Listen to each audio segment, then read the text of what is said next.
Hello everyone, welcome back to our YouTube channel banker couples nest. आज इस video में हम देखेंगे कि जो बेबी की बॉटल्स होती है, फीडिंग बॉटल्स, उनको कैसे वॉश करना चाहिए और वॉश करने के बाद उनको स्टरलाइज कैसे करते हैं, और वॉश करने में भी टोटल जो प्रोसेस होती है मैं क्या यूज़ करती थी। क्योंकि मैंने आपको बताया था मेरी ब्रेस्ट फीडिंग जर्नी वाले वीडियो में कि मैंने अपने बेबी को ब्रेस्ट फीडिंग भी करवाई है, लेकिन उसके साथ साथ ही वो बॉटल फीड भी करता है। और उसके लिए बॉटल्स भी मैंने कई तरह की यूज़ की थी। पहले मैं फिलिप्स एवेंट की बॉटल मैंने ली थी, उसके बाद फिर कुछ लोगों ने मुझे सजेस्ट किया कि ग्लास बॉटल्स यूज़ करना चाहिए, तो फिर मैंने एक ग्लास बॉटल भी पिजन कंपनी की यूज़ की। तो टोटल अभी मेरे पास 5 बॉटल्स हैं, और 5 बॉटल्स जो है वो जब एक साथ हो जाती है सारी यूज़, तो उसके बाद फिर मैं उन 5 बॉटल्स को एक साथ वॉश करती हूँ और फिर उनको स्टरलाइज करती हूँ, ताकि पूरा दिन में वो 5 बॉटल्स में मेरे बेबी का हो जाता है। उसके साथ ही मैं ब्रेस्ट फीडिंग भी करवाती हूँ। कई बार ऐसा भी होता है कि वो बॉटल 1.5 दिन भी चल जाती है, 1 से 1.5 दिन, लेकिन फिर भी डेली एक बार तो बॉटल्स को वॉश करना ही पड़ता है। और जब मैं बॉटल्स वॉश करती हूँ तो साथ में उन बॉटल्स का जो स्टरलाइज़र है, मेरे पास स्टरलाइज़र है। कुछ लोग जो फीडिंग बॉटल से उसको उबालते भी है पानी में, लेकिन मैंने स्टरलाइज़र पहले से परचेज़ कर लिया था, तो स्टरलाइज़र वाली जो मशीन है उसको भी मैं डेली वॉश करती हूँ। तो उसको कैसे वॉश करती हूँ, बॉटल्स को कैसे वॉश करती हूँ, आज ये सारी चीज़ें हम इस वीडियो में देखेंगे। वीडियो को एंड तक ज़रूर देखना, और अगर आपको वीडियो पसंद आए तो प्लीज़ मेरी चैनल को लाइक, शेयर एंड सब्सक्राइब ज़रूर करना। इससे रिलेटेड और भी कई सारे वीडियोस चैनल पे हैं, आप उसको जाकर देख सकते हैं। मेरी प्रेगनेंसी जर्नी, उसके साथ ही प्रेग्नेंट होने के पहले पीसीओडी मुझे था उसकी जर्नी, सारे वीडियोस मैंने ट्राइमेस्टर वाइज जर्नी सब कुछ शेयर किया हुआ है मेरी चैनल पे, तो आप जाकर देख सकते हैं। तो चलिए हम वीडियो स्टार्ट करते हैं। जैसे बेबी दूध पी लेता है तो उसके बाद ये बॉटल में मिल्क रह जाता है, लेकिन मैं पूरे दिन में एक ही बार बॉटल वॉश करती हूँ, तो इसीलिए मैं क्या करती हूँ, इसको नॉर्मल पानी से, रनिंग वाटर से इस बॉटल को अच्छे से वॉश कर लेती हूँ। और ये वॉश करने के बाद आपको दिख रहा होगा ये 5 बॉटल्स हैं, ये सारी पानी से ऑलरेडी वॉश करी हुई है। अब जब पूरे दिन में मुझे इसे अच्छे से वॉश करना होता है, तो सबसे पहले मैं क्या करती हूँ, इन सारी बॉटल्स को खोल लेती हूँ।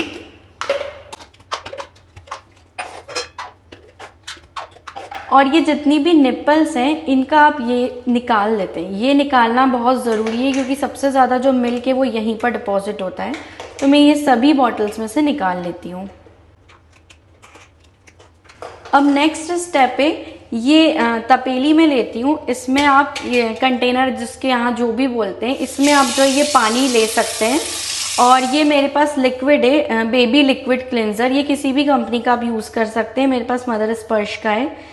थोड़ा सा मैं इसमें लिक्विड डालती हूँ और उसके बाद थोड़ा वार्म वाटर डाल देती हूँ। अगर आपके किचन में गीज़र है तो आप इसमें वार्म वाटर डाल सकते हैं। अब इसमें हम सारी जितने भी हमारे बॉटल के पार्ट्स है वो यहाँ पर भिगो देते हैं। और मैं क्या करती हूँ, ये जो बॉटल्स के निपल्स वाले पार्ट है और जो इसके ढक्कन है वो तो इसमें डाल देती हूँ। और जो ये बॉटल्स है ना, इनको एक बार इसमें डाल के जो ये लिक्विड है इसमें भर लेती हूँ, और फिर इसको ऐसे करके पूरा झाग से भर देती हूँ, ताकि इससे क्या होता है, बाहर से भी बॉटल वॉश हो जाती है और अंदर तक इनमें पानी रहता है।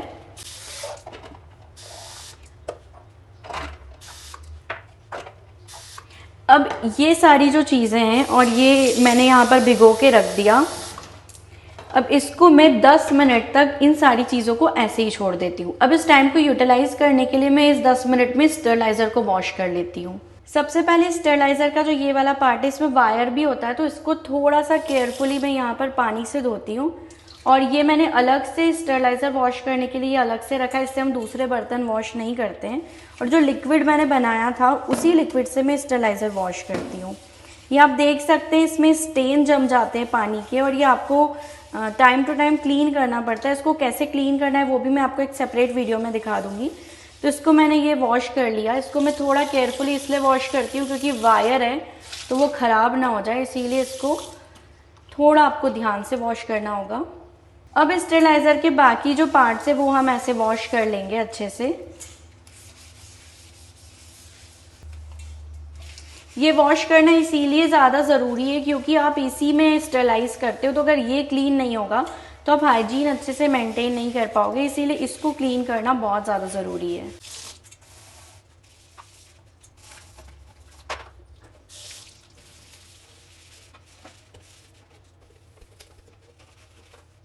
अब इसको मैंने साबुन से धो लिया, अब इसको आप अच्छे से पानी से धो लें।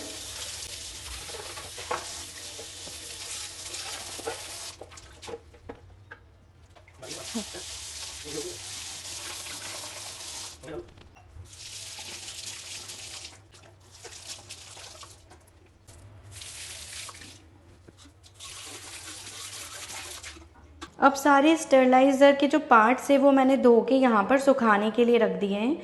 इनका ये जो थोड़ा सूख जाएगा तो उसके बाद मैं इसे एक साफ़ कपड़े से, जो फिक्स कपड़ा है कि उससे हम स्टेरलाइज़र ही साफ़ करते हैं, उससे इसको पोंछ के सुखा देती हूँ।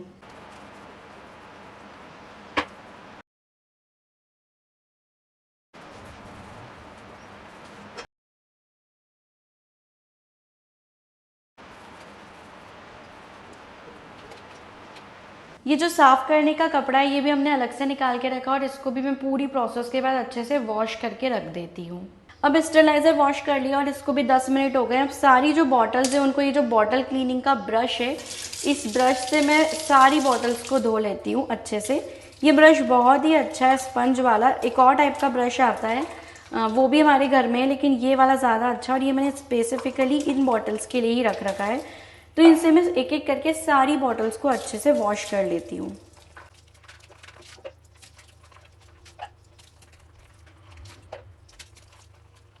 सारी बॉटल्स वॉश होने के बाद इस ब्रश को भी एक बार अच्छे से धोकर वापस से मैं रख देती हूँ।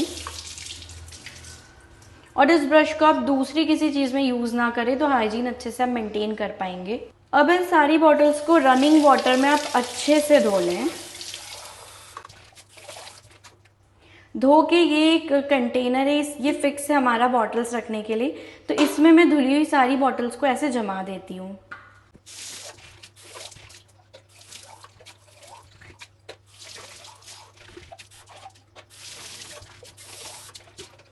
अब ये सारी बॉटल्स धुल चुकी है ये वाले पानी से। अब इसको मैं एक बार पीने वाला जो साफ पानी होता है एंड में, उससे भी धोऊंगी, लेकिन उससे पहले हम बाकी पार्ट्स धो लेते हैं।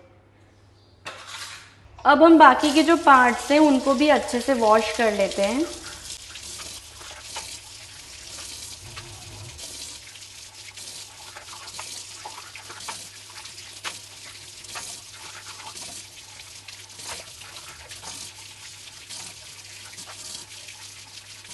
अब डबल इंश्योर करने के लिए कि इसमें कुछ भी जो क्लिनजिंग सॉल्यूशन था वो रह तो नहीं गया, उसके लिए ये वाला जो पानी है ये तो मैं हटा देती हूँ। इसको एक बार अच्छे से वॉश कर लेती हूँ। अब इसमें वापस से मैं साफ पानी भर लेती हूँ और ये जितने भी पार्ट्स हैं ये सारे हम इसमें डाल देंगे। तो इन केस अगर कुछ रह जाता है तो आप जब इसको ऐसे डालेंगे तो बहुत अच्छे से ये क्लीन हो चुके होंगे। अब इसको एक और बार अच्छे से वॉश करके इसमें हम निप्पल्स जो हैं वो लगा देते हैं। जैसे ये निप्पल का मैंने अलग से धोया था, तो ये मैं क्या करती हूँ, धोने के पहले ही इसको फिक्स कर लेती हूँ एक बार। तो इसको आपको पता होगा जो लोग बॉटल यूज़ करें कि ये जो मार्क होता है और ये जो मार्क होता है ये एक साथ जुड़े होने चाहिए, ये कॉलिक के लिए होते हैं। तो इनको मैं सारे को अच्छे से जोड़ के रख देती हूँ।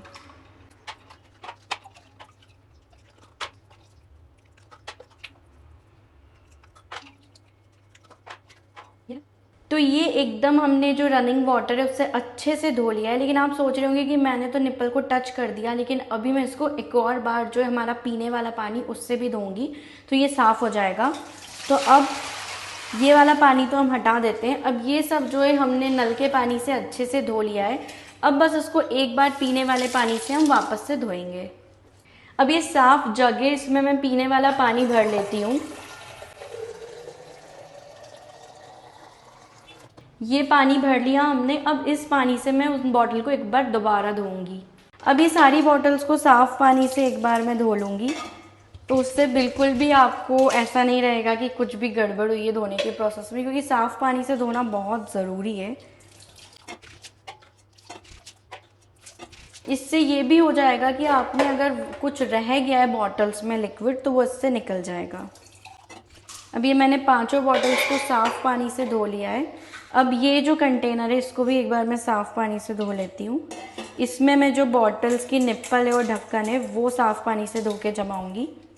अब देखिए ये जो निप्पल इस पे मैंने हाथ लगा लिया था, तो इसीलिए मैं इसको साफ पानी से एक बार धो के फिर मैं इसको हाथ नहीं लगाती हूँ, उसके बाद मैं इसमें रख देती हूँ। कुछ लोग स्टेलाइज करने के बाद इनको जोड़ते हैं, लेकिन उसमें क्या होता है आपका हाथ उस पर लग ही जाता है। अगर आप चाहते हैं कि बिल्कुल आप उसको टच ना करें, सीधे बेबी को पिलाएं, तो आप इसको पहले से जोड़ लेंगे और बाद में स्टेलाइज करेंगे तो ये आपको ज़्यादा फ़ायदा देगा। अब आप देख सकते हैं ये बॉटल्स और ये बॉटल के जितने भी पार्ट्स हैं इन सबको मैंने अच्छे से धो लिया है। अब इनको हम स्टेलाइज़र में जमाते हैं।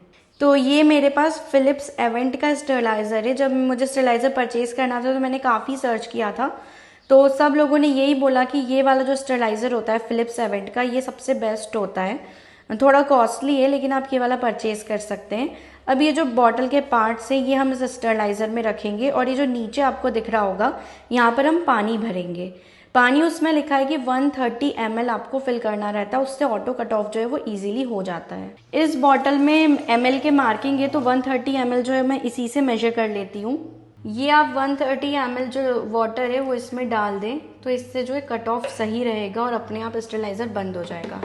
अब यहाँ पर देखिए स्टेलाइज़र में टोटल 6 बॉटल्स आप रख सकते हैं। मेरे पास 5 बॉटल्स हैं, तो मैं इन 5 बॉटल्स को यहाँ पर जमा देती हूँ और एक खाली जगह में मैं ये ढक्कन रख देती हूँ, क्योंकि ऊपर जो है काफ़ी सारी चीज़ें रहती है मेरे पास। अब यहाँ पर आप जितने भी अदर पार्ट्स है वो रख सकते हैं। तो यहाँ पर सबसे पहले हम ये सारी निप्पल्स रख देते हैं और उसके बाद ये ढक्कन। इसमें आप दूसरी चीज़ें भी स्टेलाइज कर सकते हैं, जैसे कोई पेसिफायर यूज़ कर रहा है या फिर आप ब्रेस्ट पंप में, पहले इसमें ब्रेस्ट पंप भी स्टेलाइज करती थी, तो ये अच्छे से बंद हो जाएगा। इसके बाद आप इसको ऑन कर सकते हैं। ये वाला बटन होता है इसको ऑन करने का, इस बटन से ये ऑन हो जाएगा। ये 10 मिनट बाद अपने आप कट ऑफ हो जाता है और 10 मिनट में ये सारी बॉटल्स जो है वो स्टेलाइज हो जाती है।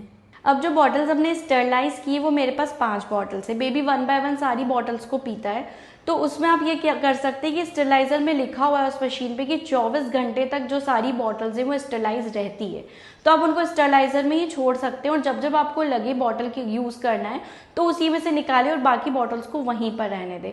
उसको आप निकाल के थोड़ी देर सुखा सकते हैं। इसका ड्रायर अलग से भी आता है, लेकिन वो परचेज़ करने की मुझे कोई नीड नहीं लगी।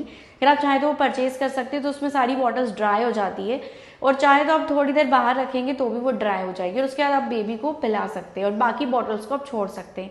अगर 5 बॉटल्स आपकी 2 दिन चल जाती है तो आप 24 घंटे बाद दोबारा उनको सिर्फ स्टरलाइज कर ले। आपको दोबारा वॉश करने की ज़रूरत नहीं है अगर आपने उसको यूज़ नहीं किया है।